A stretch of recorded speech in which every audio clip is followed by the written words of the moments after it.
আমাদের কমিটি গঠন প্রক্রিয়া চলমান আছে। ইতিমধ্যে আমরা কিছু কমিটি ঘোষণা করেছি। অন্যান্য জায়গায় আমাদের ধাপে ধাপে প্রত্যেক দিনই আমরা আমাদের জেলা মহানগর বিশ্ববিদ্যালয়গুলো, আমাদের কেন্দ্রীয় নেতৃবৃন্দ তারা কাজ করছে।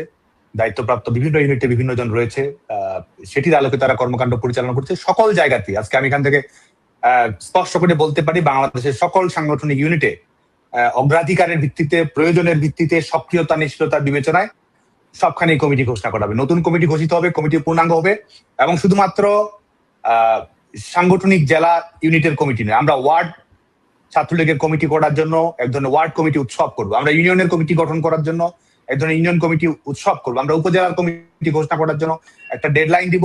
পৌরসভা, আমাদের কলেজগুলোর অনেক কমিটি, প্রত্যেক জায়গাতে আমরা সাংগঠনিক ইউনিটগুলোর কমিটি ঘোষণা করব। এবং আজকে রাজশাহী জেলার আমাদের যে সংগঠক, আমাদের কর্মী সদস্য যে কথাটি বলেছে এটি যৌক্তিক কথা। চট্টগ্রাম নিয়ে যে কথাটি বলেছে সেটিও যৌক্তিক।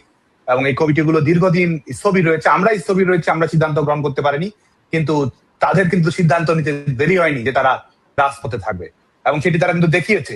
কমিটি না থাকা সত্ত্বেও কিন্তু তারা অসাধারণভাবে লড়েছে, জেলে গেছে, তারা মবের মোকাবেলা করেছে, জয় বাংলা লিখে দিয়েছে, তারা অবিচার অন্যায়ের বিরুদ্ধে প্রতিবাদ করেছে, সাধারণ মানুষের কথা বলেছে। আজকে গোটা বাংলাদেশে এই মুহূর্তে কৃষকের পাশে ছাত্রলীগের ছেলেরা দাঁড়িয়েছে, মেয়েরা সহযোগিতা করছে।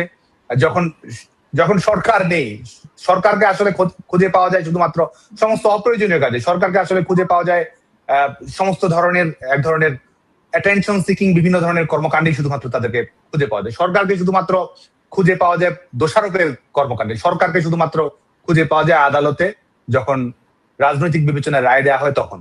এর বাইরে কিন্তু জনগণের কাছে কোনো সরকার নেই। আজকে আমে আক্রান্ত হয়ে বাচ্চাটা যখন মরে যাচ্ছে সেখানে কিন্তু সরকার নেই।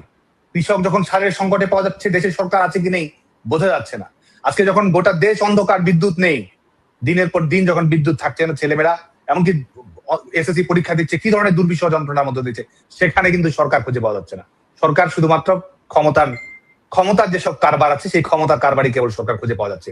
এই অবস্থার মধ্য দিয়েও কিন্তু আমাদের নেতাকর্মীরাই তারা লড়ে যাচ্ছে, তারা কর্মকাণ্ড পরিচালনা করে যাচ্ছে। এবং আমি বাংলাদেশ ছাত্রলীগের সকল স্তরের কর্মীদেরকে এটি বলেছি, আজকে কিন্তু আমাদের এই নেতৃত্ব দেওয়ার জন্য আজকে শুধুমাত্র সভাপতি, সাধারণ সম্পাদক এটি নয়। আজকে আমরা যে লড়াইটা লড়ছি সেখানে আমাদের সবচেয়ে অগ্রাধিকার কি? আমরা বাংলাদেশে গণতন্ত্র দেখতে চাই। আজকে বাংলাদেশে আমরা মানবাধিকার ভিত্তিক একটা রাষ্ট্র ব্যবস্থা দেখতে চাই। আজকে বাংলাদেশে মুক্তিযুদ্ধের অঙ্গীকার আমরা বিজয়ী করতে চাই। এখানে কে দল ক্ষমতা আসলো, ফলাফল কার পক্ষে গেল না গেল, মানুষের সমস্যার সমাধানের রাজনীতি আমরা বাংলাদেশে দেখতে চাই। আজকের সবকিছু এখানে অনুপস্থিত, যে কারণে আমাদের প্রায়োরিটি হচ্ছে যে আমরা বাংলাদেশে এগুলো প্রতিষ্ঠিত করব। আজকে এই প্রজন্মে যারা আমরা ছাত্রলীগ করছি, আমরা এই ইতিহাসটা তৈরি করতে চাই। আজকে শুধুমাত্র পদায়িত হওয়া নয়, আজকে বাংলাদেশের এই তথাকথিত এই অপশক্তির রাজনীতির আমরা খেলা বদলে দিতে চাই। আমরা নতুন সমীকরণ তৈরি করতে চাই। সেই লক্ষ্যে বাংলাদেশ ছাত্রলীগের কর্মীদেরকে প্রস্তুত হওয়ার জন্য আমরা আহ্বান জানাচ্ছি এবং ছাত্রলীগের কর্মীরা সেটাই করছে যে আসুন আমরা লড়াই করি, আমরা ঐক্যবদ্ধ করি আরো বিশাল একটি ইতিহাস তৈরি করার জন্য। আসুন আমরা লড়াই করি শুধুমাত্র পদায়িত হওয়ার জন্য নয়, আসুন আমরা লড়াই করি দেশ বদলে দেওয়ার জন্য। আসুন আমরা লড়াই করি আমাদের অধিকার প্রতিষ্ঠিত করার জন্য। আসুন আমরা লড়াই করি বাংলাদেশের জন্য একটা ইতিবাচক, কল্যাণধর্মী, গণতান্ত্রিক, সহিষ্ণু রাষ্ট্র ব্যবস্থা প্রতিষ্ঠিত করার জন্য। আসুন আমরা বাংলাদেশে লড়াই করি আজকে বাংলাদেশের জনগণের সমস্যা সমাধানের জন্য। শেখ হাসিনার কামব্যাক, যেটি জনগণের প্রিয় একটা কণ্ঠস্বরে পরিণত হয়েছে। আজকে শেখ হাসিনা আসবে, বাংলাদেশ আসবে, কিংবা শেখ হাসিনা ফিরবে, এটা শুধুমাত্র একজন ব্যক্তি ফিরবে কিংবা একজন আওয়ামী লীগের সভাপতি ফিরবে, কিন্তু একজন সাবেক প্রধানমন্ত্রী ফিরবেন সেটি না। মানুষ ভাবে যে তার সমস্যাটির সমাধান হবে, মানুষ ভাবে যে সে বিদ্যুৎ পাবে, তার জ্বালানি সংকটের সমাধান পাবে, কৃষক ভাবে তার কৃষি পণ্যের ন্যায্য হিস্সা পাবে, বাবা বা অভিভাবক জানে যে তার ছেলেটির, মেয়েটির সুস্বাস্থ্য নিরাপত্তা নিশ্চিত থাকবে, অভিভাবক নিশ্চিত থাকে তার ছেলেটির চাকরির গ্যারান্টি থাকবে।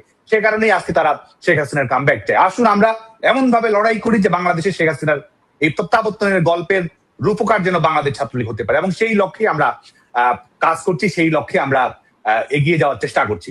বাংলাদেশের রাজনীতির রিক্টার স্কেলে আমরা একটা রাজনৈতিক ভূমিকম্প তৈরি করতে চাই, এবং এটাই বাংলাদেশের জন্য সবচেয়ে জরুরি।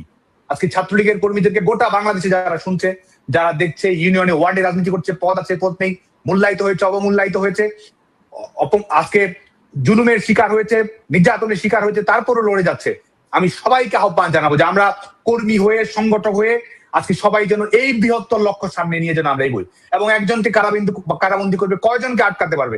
একজনের উপর আক্রমণ করে পাল্টা আঘাত হবে। আজকে যখন আপনার বাড়িতে আক্রমণ করা হবে, থানায় আজকে যখন বাবা মাকে নিয়ে যাওয়া হবে, তখন তার নিরাপত্তা নিশ্চিত করার জন্য শক্তি এমন অর্জন করতে হবে যে বাংলাদেশের আইন শৃঙ্খলা রক্ষাকারী বাহিনী বুঝতে পারবে যে তার কি হতে পারে না হতে পারে, সেই ধারণাটা তার যেন সঠিকভাবে পায়। এবং সেটা দেরি করা যাবে না, সেই লক্ষ্যে আমাদের প্রস্তুতি নিতে হবে। যে আজকে যদি আঘাত করে কেউ পার পাবে এটি মনে করার কোনো কারণ নেই। আজকে যা করছে প্রত্যেকটি ডকুমেন্টেড। আজকে একটা ছেলেকে একদিনের জন্য যখন ক্লাস পরীক্ষা থেকে বঞ্চিত করা হচ্ছে, আজকে একটা শিক্ষার্থী যখন সার্টিফিকেট কেড়ে নেওয়া হচ্ছে, আজকে একজন শিক্ষার্থীর উপর যখন আঘাত করা হচ্ছে, কোনো ঘটনায় কিন্তু এটি মনে করার কোনো কারণ নেই যে আমাদের সম্মিলিত স্মৃতি থেকে হারিয়ে যাচ্ছে। প্রত্যেকটি আমাদের সম্মিলিত স্মৃতিতে থাকছে এবং যা হওয়ার তাই হবে। সেই লক্ষ্যে আমাদের ছাত্রলীগের কর্মীদেরকে ঐক্যবদ্ধ হতে হবে।